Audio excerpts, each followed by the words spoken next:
없이 기도하십시오.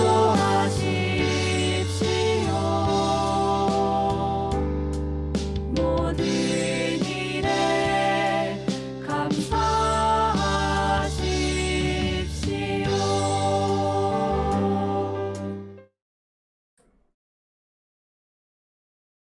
예수님, 안녕하세요. 8월 3일 월요일 성경 맛드리기 함께합니다. 성부와 성자와 성령의 이름으로 아멘.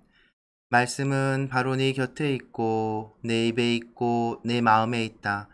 주님 성령의 빛으로 저희 눈을 여시어 주님의 길을 보게 하시고 저희 귀를 여시어 생명의 말씀을 듣게 하소서. 아멘. 성부와 성자와 성령의 이름으로 아멘. 주님께서 아브라함에게 나타나시다. 주님께서는 마므레의 참나무들 곁에서 아브라함에게 나타나셨다. 아브라함은 한창 더운 대낮에 천막 어귀에 앉아 있었다. 그가 눈을 들어 보니 자기 앞에 세 사람이 서 있었다. 그는 그들을 보자 천막 어귀에서 달려나가 그들을 맞으면서 땅에 엎드려 말하였다. 제가 날이 눈에 든다면 부디 이 종을 그냥 지나치지 마십시오. 물을 조금 가져오게 하시어 발을 씻으시고 이 나무 아래에서 쉬십시오. 제가 빵도 조금 가져오겠습니다. 이렇게 이 종의 곁을 지나게 되셨으니 원기를 돋우신 다음에 길을 떠나십시오. 그들이 말씀하신 대로 그렇게 해주십시오 하고 대답하였다. 아브라함은 급히 천막으로 들어가 사라에게 말하였다. 빨리 고운 밀가루 세 스아를 가져다 반죽하여 빵을 구우시오. 그러고서 아브라함이 솥대가 있는 데로 달려가 살이 부드럽고 좋은 송아지 한 마리를 끌어다가 하인에게 주니 그가 그것을 서둘러 잡아 요리하였다. 아브라함은 엉긴 젖과 우유와 요리한 송아지 고기를 가져다 그들 앞에 차려놓았다. 그들이 먹는 동안 그는 나무 아래에 서서 그들을 시중들었다. 그들이 아브라함에게 대개의 부인 사라는 어디에 있습니까? 하고 물으니 그가 천막에 있습니다 하고 대답하였다. 그러자 그분께서 말씀하셨다. 내년 이때 내가 반드시 너에게 돌아올 터인데 그때에는 너의 아내 사라에게 아들이 있을 것이다. 사라는 아브라함의 등 뒤 천막 어귀에서 이 말을 듣고 있었다. 아브라함과 사라는 이미 나이 많은 노인들로서 사라는 여인들에게 있는 일조차 그쳐 있었다. 그래서 사라는 속으로 웃으면서 말하였다. 이렇게 늙어버린 나에게 무슨 육정이 일어나랴. 내 주인도 이미 늙은 몸인데. 그러자 주님께서 아브라함에게 말씀하셨다. 어찌하여 사라는 웃으면서 내가 이미 늙었는데 정말로 아이를 낳을 수 있으랴 하느냐. 너무 어려워 주님이 못할 일이라도 있다는 말이냐. 내가 내년 이맘때 너에게 돌아올 터인데 그때에는 사라에게 아들이 있을 것이다. 사라가 두려운 나머지 저는 웃지 않았습니다 하면서 부인하자 그분께서 아니다. 너는 웃었다 하고 말씀하셨다. 아브라함이 소돔을 위하여 빌다. 그 사람들은 그곳을 떠나 소돔이 내려다 보이는 곳에 이르렀다. 아브라함은 그들을 배웅하려고 함께 걸어갔다. 그때 주님께서 말씀하셨다. 내가 앞으로 하려는 일을 어찌 아브라함에게 숨기랴. 아브라함은 반드시 크고 강한 민족이 되고 세상 모든 민족들이 그를 통하여 복을 받을 것이다. 내가 그를 선택한 것은 그가 자기 자식들과 뒤에 올 자기 집안에 명령을 내려 그들이 정의와 공정을 실천하여 주님의 길을 지키게 하고 그렇게 하여 이 주님이 아브라함에게 한 약속을 그대로 이루려고 한 것이다. 이어 주님께서 말씀하셨다. 소돔과 고모라에 대한 원성이 너무나 크고 그들의 죄악이 너무나 무겁구나. 이제 내가 내려가서 저들 모두가 저지른 짓이 나에게 들려온 그 원성과 같은 것인지 아닌지를 알아보아야겠다. 그 사람들은 거기에서 몸을 돌려 소돔으로 갔다. 그러나 아브라함은 주님 앞에 그대로 서 있었다. 아브라함이 다가가서 말씀드렸다. 진정 의인을 죄인과 함께 쓸어버리시렵니까? 혹시 그 성읍 안에 의인이 50명 있다면 그래도 쓸어버리시렵니까? 그 안에 있는 의인 50명 때문에라도 그곳을 용서하지 않으시렵니까? 의인을 죄인과 함께 죽이시어 의인이나 죄인이나 똑같이 되게 하시는 것, 그런 일은 당신께 어울리지 않습니다. 그런 일은 당신께 어울리지 않습니다.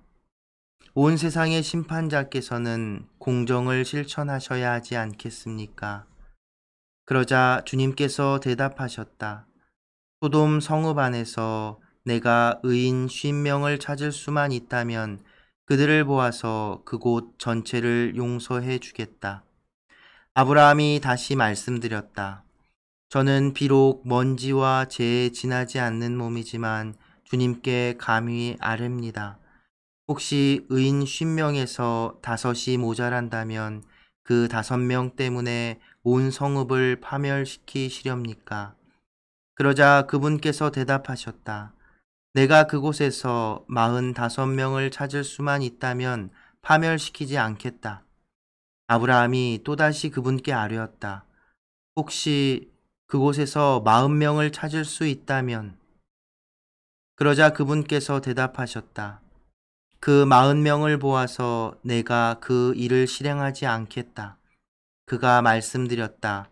제가 아뢰다고 주님께서는 노여워하지 마십시오. 혹시 그곳에서 30명을 찾을 수 있다면? 그러자 그분께서 대답하셨다. 내가 그곳에서 30명을 찾을 수만 있다면 그 일을 실행하지 않겠다. 그가 말씀드렸다. 제가 주님께 감히 아뢰입니다. 혹시 그곳에서 20명을 찾을 수 있다면? 그러자 그분께서 대답하셨다. 그 20명을 보아서 내가 파멸시키지 않겠다. 그가 말씀드렸다. 제가 다시 한번 아랜다고 주님께서는 노여워하지 마십시오. 혹시 그곳에서 10명을 찾을 수 있다면? 그러자 그분께서 대답하셨다. 그 10명을 보아서라도 내가 파멸시키지 않겠다. 주님께서는 아브라함과 말씀을 마치시고 자리를 뜨셨다. 아브라함도 자기가 사는 곳으로 돌아갔다. 성부와 성자와 성령의 이름으로 아멘. 말씀은 내 발의 등불이요 나의 길의 빛이옵니다. 주님, 저희가 성경을 생명의 말씀으로 믿고 기도하며 살고 선포하게 하시어 언제나 성령 안에서 평화와 기쁨을 누리게 하소서. 아멘. 성부와 성자와 성령의 이름으로 아멘. 참 예수님, 네, 요새 비가 계속 많이 내리고 있는데 건강들 주의하시고요. 오늘 우리가 또 창세기 계속 읽고 있습니다. 오늘 창세기에서는 또 그 창세기 아브라함 이야기 중에 굉장히 드라마틱한 이야기가 우리 함께 이야기를 함께 읽었습니다. 주님께서 세 명의 모습으로 아브라함을 방문하신 이야기가 그것인데요. 일단 세 사람이 아브라함을 방문했습니다. 이 세 사람에 대해서 이제 여러 몇 가지 이야기들이 있는데요. 일단 그리스도교의 그 교부들 중에 한 사람은 이 셋을 이제 삼위일체 하느님으로 설명하고 풀이하시는 이제 교회 교부들도 있습니다.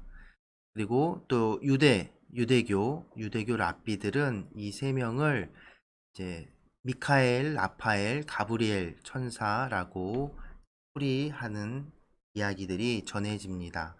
그 이야기들이 재미있는데요. 이제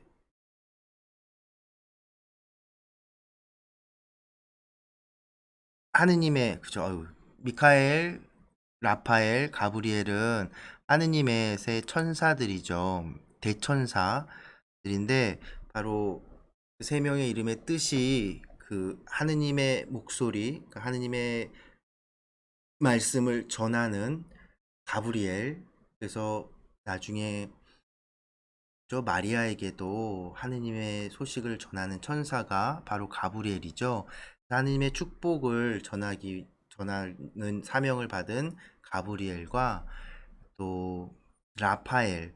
라파엘은 하나님께서 치유하시다라는 뜻을 가지고 있고, 그래서 오늘날에도 병원 관련된 곳들이 라파엘 대천사의 어떤 수호성인으로, 수호천사로 또 상징으로 많이 사용합니다. 그리고 그래서 이제 라파엘은 이제 하느님께서 그 계약을 맺고 그 계약의 표징으로 할례를 이제 치르라고 했잖아요. 그래서 이제 할례의 상처를 치유해 주시기 위해 보내주셨다라고 이제 유대교 랍비 문헌에서는 풀이하고 해석하기도 합니다. 그리고 마지막으로 한 천사가 누가 나왔죠? 미카엘. 이제 미카엘 대천사는 그 전해지는 모습이 이제 창을 들고 갑옷을 두르고 있는 모습입니다. 그래서 바로 이 뒤에 이어질 소돔을 치기 위한, 소돔을 파멸시키기 위해서 하나님이 보내신 이제 천사라고, 그래서 이 세 천사가 아브라함에게 방문한 이야기라고 유대교 랍비전승에서는 전하고 있습니다. 재미난 부분은 이제 18장 1절에 보면 그 정확하게 그 언제 방문했는지 그 시간을 알 수 있는 곳이 나와요. 한창 더운 대낮에. 이, 이 시간이 표현하는 건 뭐냐면, 당시 이제 가나안 땅 그 지역에서 이 한창 더운 대낮, 지금 우리나라에서도 이 대낮 시간대가 제일 덥고, 사실은 우리도 그때 뭐죠? 농사일도 하지 않고 그런다는 이야기가 그렇게 하지요. 바로 이 지역에서도 이 시간에는 너무 뜨겁고 너무 더워서 아무것도 할 수 없는, 그래서 사실 잘 돌아다니지도 않는 그런 시간에 방문을 한 겁니다. 그러니까 뭐 어떤 큰 의미가 있다기보다는 원래는, 그래서 이 시간에는 방문객도 없다는 것이지요. 그래서 왜 너무 힘들고 너무 뜨겁고 더우니까 돌아다니는 사람도 없는 거예요. 여행객들도 이 시간에는 멈춰서 쉬는 시간이었다는 겁니다. 그런데 이 시간에 방문했다는 건 뭔가 특별함을 드러내고, 또 한편으로는 뭔가 중요하고 긴박함 일을 하고 있음을 드러내고 있는 것이지요. 근데 이제 아브라함의 대응이 이제 아브라함이 어떤 사람인가를 보여줍니다. 물론 이 당시 유목민족들이 기본적으로 그 찾아오는 손님들, 이게 나그네들을 이렇게 대접하고 하는 문화가 분명히 있었습니다. 그냥 인간적으로 생각해 보아도 이제 유목민이라고 하는 건 딱 한 가족, 아브라함의 가족은 적은 종들까지 포함해서 적은 규모는 아니었겠지만, 어쨌든 그렇게 딱 항상 테두리 가족들만 지내고 있는 한편으로는 고립된 상태에 지내고 있는 상태에서 외부에서 오는 손님은 굉장히 반갑고 새로운 소식들을 접할 수 있었기에 어떤 그런 문화가 형성되었을 것이라고 이야기도 합니다. 그런데 그렇다고 하더라도 전혀 생면부지의 사람을 이렇게 맞이하고 환대하고 대접한다는 것은 그 당사자가 당사자의 인품이라고 할까요? 그런 것들을 드러내 주는 것이지요. 보면 이제 아브라함이 세 명을 붙잡죠. 그냥 지나가지 마시라고. 좀 쉬고 가시고 제가 빵이랑 물도 내오겠다고 발 씻을 그 발도 좀 씻고 쉬시라고 발 씻을 물을 내놓는다는 것 이 당시에는 그 뭐죠? 물이 귀했단 말이에요. 물을 뜨러 멀리 가야 되고 또 우물을 찾아서 이동을 하기도 했던 그래서 물이 굉장히 귀한데 그 물로 발을 씻을 물을 주겠다는 건 진짜 엄청난 환대를 하는 것이거든요. 그리고 그 장면 또 생각나죠? 예수님의 발을 씻겨드린 여인에 대한 이야기. 발을 씻을 물을 준다는 것이 어떤 의미를 갖는지 우리 문화 안에서는 조금 생소할 수 있는데 그것이 갖는 의미는 그 발을 씻겨주는 대상, 그 대상에 대한 굉장히 그 정성되고 그런 마음들을 표현할 수 있다는 거죠. 그러니까 그렇게 극진하게 대접을 하고 그리고 또 한 장면이 떠오르지 않나요? 엠마오로 가는 제자들 누군지도 모르고 예수님의 말을 막 듣고 예수님과 얘기하다가 예수님 말을 듣다가 그 말씀이 너무 좋아서 더 가시던 예수님 붙들고 같이 식사를 하고 쉬었다 가시라고 붙잡지요. 그때 그러고서 빵을 떼어서 나눌 때 바로 예수님인 걸 알아보지요. 바로 그런 모습도 연상되는 그런 이야기입니다. 재밌죠? 그렇게 해서 또 이제 재미난 것은 이제 우리가 뒤에 세 천사라고 할 거야. 이 세 사람이 바로 이제 소돔으로 방문해서 이삭이란데요. 누구죠? 롯을 방문하시는데 롯을 방문하는데 그 아브라함과 이제 그거는 내일 나오겠지요. 내일 나올 텐데 그건 이제 그 자세한 건 또 내일 또 얘기하겠지만 롯의 반응과 아브라함의 반응이 또 사뭇 다릅니다. 이 부분은 내일 다 얘기하고 그러고 나서 보지요. 네, 그렇게 해서 이제 아브라함의 어떤 그 환대하는 모습 이런 것들 왜냐면 그 뭐라고 할까요? 그 롯을 구하기 위해 전투를 치르고 돌아와서 소돔 왕과의 그 대화하고 비교를 해보면 나는 그런 재물이나 이런 것들은 다 필요 없다라고 했던 모습들, 그리고 이렇게 지나가는 나그네를 환대하는 모습들, 그런 것들을 통해서 이제 아브라함이 가지고 있는, 하나님께서 아브라함을 이렇게 뭐랄까요, 좋게 보셨던, 음, 그 선택하셨을 법한 그 모습들, 그게 바로 이런 모습이 아닌가 생각이 듭니다.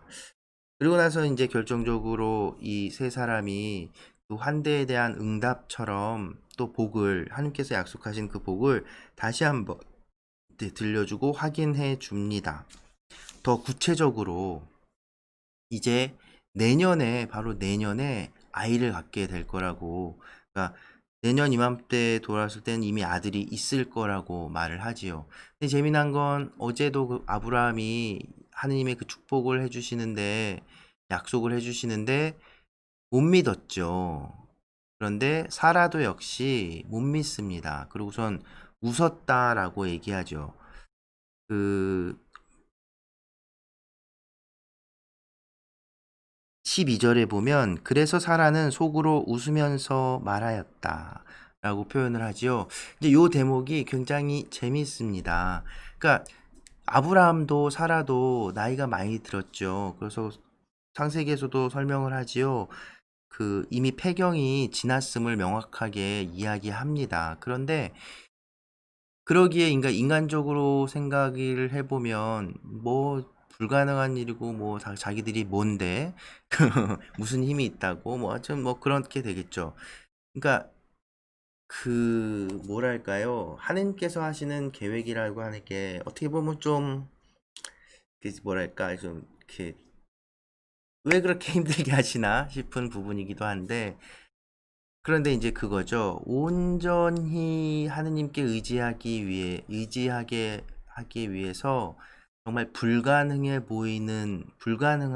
그러니까 정말 어떻게 할 수 없는 상황에 우리를 이렇게 내버려 두시는 순간들이 있다는 거죠. 아브라함과 사라의 경우를 보면 이제 정말 인간적으로 보면 아이를 낳을 수 없을 법한 상황에 처했거든요. 근데 그러니까 웃었죠. 그러니까 재미난 건 이제 그러니까 이 세 명의 정체가 드러납니다. 그러자 13절에 그러자 주님께서 아브라함에게 말씀하셨다. 사라는 천막 안에 있는데 사라가 웃었다는 걸 알죠. 왜? 주님이시니까. 세 사람이었는데 갑자기 여기서 이제 정체가 밝혀지는 겁니다. 주님께서 아브라함에게 말씀하셨다라고 하면서 이제 살짝 나무라지요. 그리고 또 화를 내지는 않으십니다. 그래서 명확하게 한 번 더 얘기하십니다. 내년 이맘때는 아들이 있을 거라고. 이제 여기서 또 이제 재미난 것이 이삭이라고 하는 이름이 그 이름이 갖는 그 뜻이 뭐냐면 웃다라는 뜻입니다. 그러니까 사라가 웃었다라는 그 표현 때문에 그러니까 사라가 그 예언이 아니고 말씀을 듣고 하나님의 말씀을 듣고 웃었기 때문에 이삭이 이름이 이삭이 된 것이다라고 볼 수 있는데 그런데 그 앞에 이미 하나님께서 이삭이란 이름을 알려주셨죠. 그 아들의 이름을 이삭이라고 하라고. 그렇게 보면 그래서 이제 이 부분을 보면 사라는 이 믿지 못하는 웃음이었지만 믿지 못하는 어떤 그 뭐랄까요? 의심의 웃음이었지만 하느님께서는 실제로 웃은 건 사라가 아니라 하느님이셨을 것이다 라고 풀이해 볼 수 있다는 거죠. 뭐냐면 이제 그 여기서 말씀하신 것처럼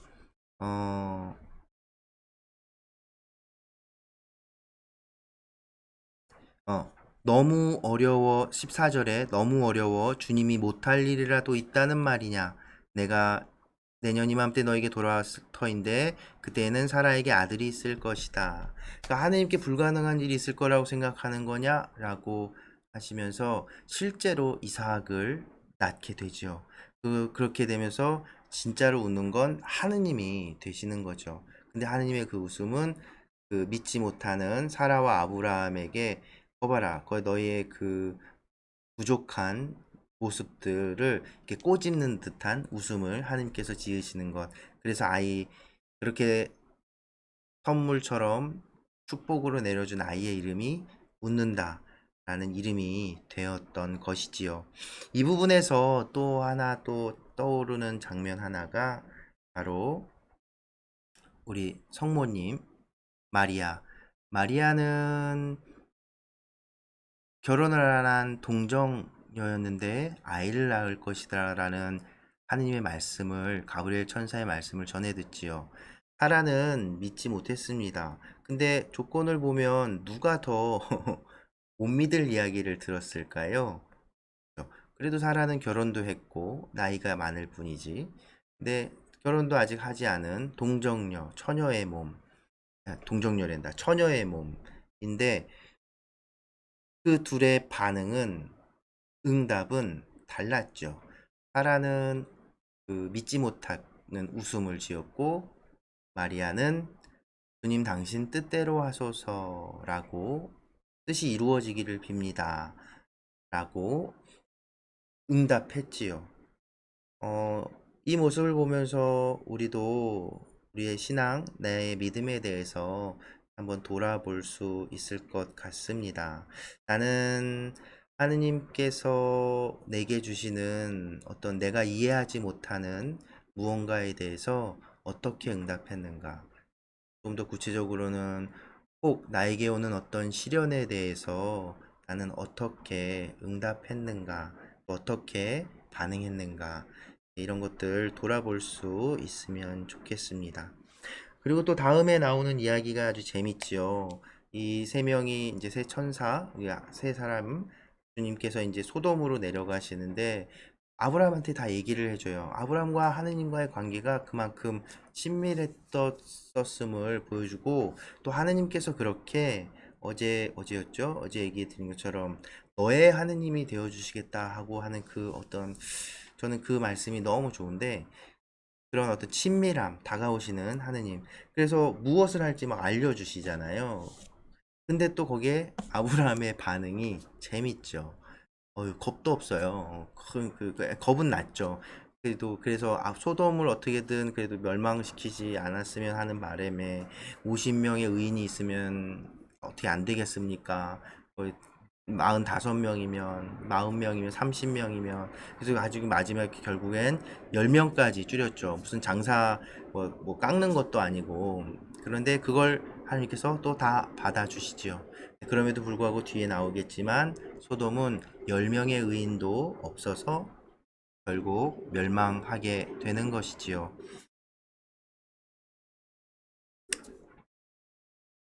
우리도 이 아브라함의 모습처럼 하느님께 좀 들이댈 수 있으면 좋겠습니다. 한편으로는 하느님께서 소돔으로 향하신 이유는 백성의 원성을 들었기 때문이라고 성경은 전하고 있습니다. 나중에 이집트에서 핍박받던 이스라엘도 하느님께 부르짖지요. 하느님께서 또 앞에서는 하갈의 부르짖음도 들으셨지요. 하느님께서 그런 분이시라는 겁니다. 먼저 다가오시고 우리의 어떤 아픔, 원성 이런 것들을 그 모르는 척하지 않으신다는 것. 그러니까 우리도 하느님께 조금 더 뭐랄까 들이댈 수 있으면 좋지 않을까 그런 생각을 해봅니다. 이 두 가지 어쩌면 다른 모습이죠. 시련이나 어떤 어려움, 아픔이 닥쳐도 하느님의 크신 자비와 하느님의 전능하심을 믿으며 굳건한 믿음을 지키는 것. 그럼에도 불구하고 또 한편으로는 그럼에도 하느님께 정말 철부지 어린아이처럼 더 가깝게 친근하게 들이대고 막 부탁하고 애원하고 할 수 있는 이 두 가지가 결코 저는 다른 것이 아니라고 생각이 듭니다. 우리 신앙인은 하느님 앞에서 사실 어쩌면 우리 인간이 가지고 있는 모습일 수도 있고요. 또 오늘 이야기 아브라함을 방문한 세 천사의 이야기를 함께 보면서 그런 우리 신앙생활 안에서 내 신앙생활 안에서 나와 하느님과의 관계가 어떤 모습으로 이루어져 있는지 돌아볼 수 있으면 좋겠습니다. 네, 오늘도 함께 해주셔서 감사하고요. 오늘 제가 또 새로운 또 좋은 유튜브에 좋은 채널을 하나 발견했는데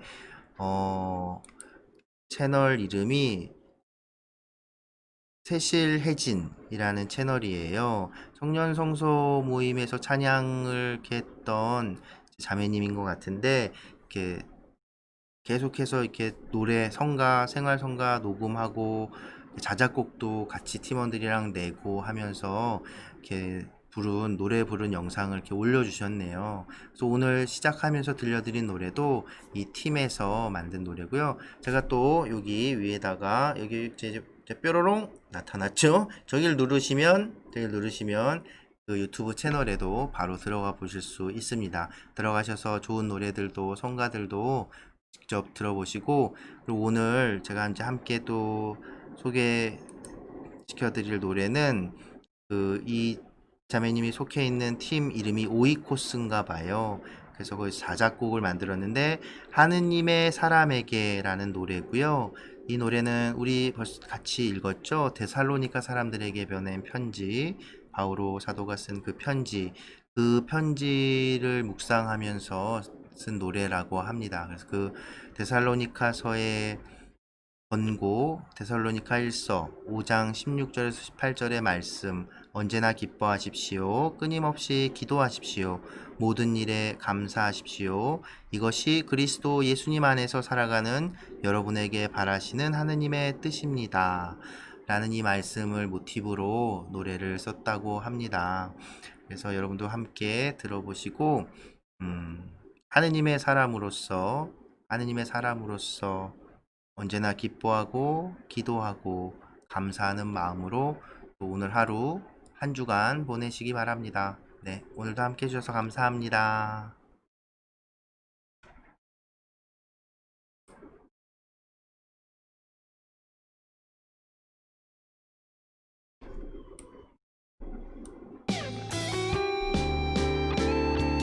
언제나 기뻐하시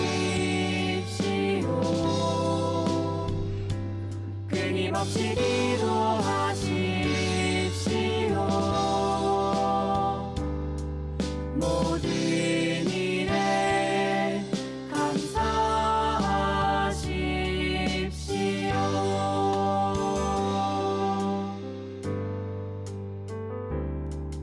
당신은 하느님의 사랑, 반복되는 불평이 기쁨을 가리진 않나요?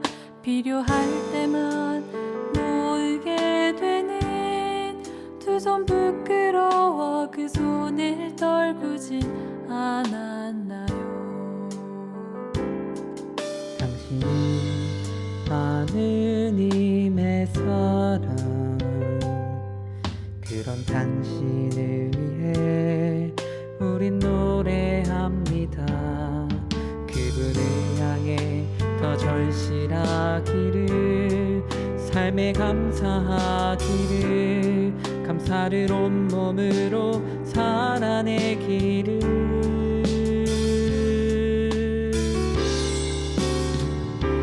언제나 기뻐하십시오.